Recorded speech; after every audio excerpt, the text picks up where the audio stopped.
তিরস্কার করা, এসব কাজ করা ভালো কাজ নয়। এখন আসি মাতা পিতার ইন্তেকালের পরে তাদের সাথে কি সদ্ব্যবহার করতে পারেন আপনি, তাদের সাথে কি সদাচরণ করতে পারেন, তাদের হক কিভাবে আপনি আদায় করতে পারেন।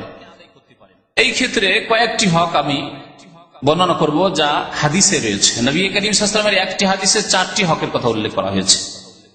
আবু উসাইদ রাদিয়াল্লাহু তাআলা আনহু বলছেন যে বাইনামা আনা জালিসুন ইনদা রাসূলিল্লাহ সাল্লাল্লাহু আলাইহি ওয়াসাল্লাম, এক সময় আমি রাসূলুল্লাহ সাল্লাল্লাহু আলাইহি ওয়াসাল্লামের খেদমতে দরবারে বসেছিলাম। ইয জাআহু রাজুলুম মিনাল আনসার, হঠাৎ করে একজন আনসারী মানুষ উপস্থিত হলো, এসে জিজ্ঞাসা করলো ফাকালা রাসূলুল্লাহ ইয়া রাসূলুল্লাহ, জিজ্ঞেস করে হে আল্লাহ রাসূল, হাল বাকিয়া আলাইয়া মিন বিররি আবাওয়াইয়া শাইউন বাদা মাউতিহিমা আবাররুহুমা বিহি, আমার আব্বা আম্মার ইন্তেকাল হয়ে গেছে, তাদের ইন্তেকালের পরে তাদের সাথে সদ্ব্যবহার করার কোন পন্থা আছে, কোন রাস্তা আছে?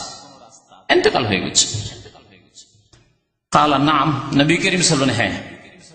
আরবা, কি বললেন রাসূলুল্লাহ সাল্লাল্লাহু আলাইহি ওয়াসাল্লাম? 4টি বিষয় রয়েছে। আসসালাতু আলাইহিমা, তাদের জন্য দোয়া করা, তাদের জন্য দোয়া করা, দোয়া করেন তাদের জন্য। রব্বিরহামহুমা কামা রাব্বায়ানি সগীরা রব্বিগফিরলি ওয়া লিওয়ালিদাইয়া ওয়া লিল মুমিনিনা ইয়াওমা ইয়াকুমুল হিসাব। এছাড়া নিজের ভাষায় দোয়া করেন, জরুরি নয় যে আরবি ভাষায় দোয়া হইতে হবে, তবে কোরআনী দোয়া, নবী সাল্লাল্লাহু আলাইহি ওয়াসাল্লামের হাদিসের দোয়া যদি মুখস্থ থাকে তো ভালো কথা,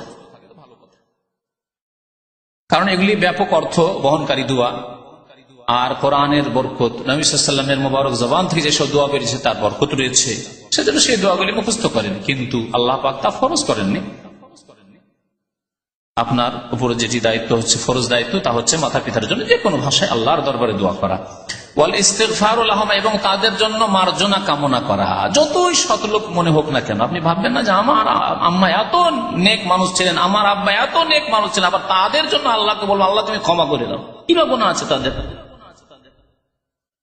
এরকম অহংকারে ভুগবেন না আপনি। আল্লাহ পাকের কাছে সবার জন্য ইস্তেগফার করতে হয়, মাতা পিতার জন্য ইস্তেগফার করা। ওয়া ইনফাযু আহদিহিমা, তাদের যদি কারো সাথে ওয়াদা, প্রতিশ্রুতি, চুক্তি থাকে তা পুরা করা। আপনার আম্মা আব্বা যদি বলে গিয়ে থাকে যে তোমাকে অমুক কিছু দেব, কোন ব্যক্তি সম্পর্কে বলে গেছে, গ্রামের বন্ধু বান্ধব বা কাউকে বলে গেছে, প্রতিবেশী সম্পর্কে বলে গেছে যে তোমাকে কিছু দেব, তাদের ইন্তেকাল হয়ে গেছে, পরে ওই লোকের এসে বলছে তোমার আম্মা তো বলেছিল আমাকে অমুক জিনিসটা দেওয়ার কথা, বা তোমার আব্বা তো বলেছিল অমুক জিনিস দেওয়ার কথা, তাহলে দেন, ওয়াদা পূরণ করেন। ওয়া ইকরামু সাদিকিহিমা, এবং তাদের যদি বন্ধু বান্ধব থাকে, আপনার আম্মার বান্ধবী রয়েছে গ্রামের যেখানকারই হোক না কেন, তাদের সম্মান করা। আপনার আব্বার বন্ধু রয়েছে যারা আসতো আপনার আব্বার কাছে তার জীবদ্দশায়, ইন্তেকালের পরে রাস্তা বন্ধ করে দিয়েন না, তাদের সম্মান করেন, তাদেরকে দাওয়াত দেন, মাঝে মাঝে তাদের খোঁজ খবর নেন। ওয়াসিলাতুর রাহিম আল্লাতী লা রাহিমা লাকা ইল্লা মিন কিবালিহিমা, এমন আত্মীয়দের সাথে সুসম্পর্ক রাখা যাদের সাথে সম্পর্ক মাতা পিতার কারণে। তাহলে মামার সাথে সম্পর্ক কার কারণে? মায়ের কারণে। খালার সাথে সম্পর্ক, হ্যাঁ, খালাতো ভাইদের সাথে, মামাতো ভাইদের সাথে সম্পর্ক কার কারণে? মায়ের কারণে, মায়ের মাধ্যমে।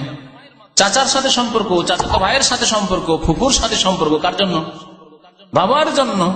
তাহলে এই যে আত্মীয়তার সম্পর্ক রয়েছে মাতা পিতার মাধ্যমে, তাদের সাথে আত্মীয়তার সম্পর্ককে অটুট রাখা, মজবুত রাখা।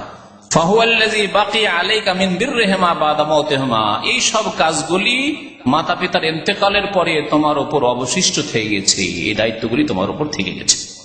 মুসনাদ আহমদের হাদিস, আবু দাউদের হাদিস, হাদিসটি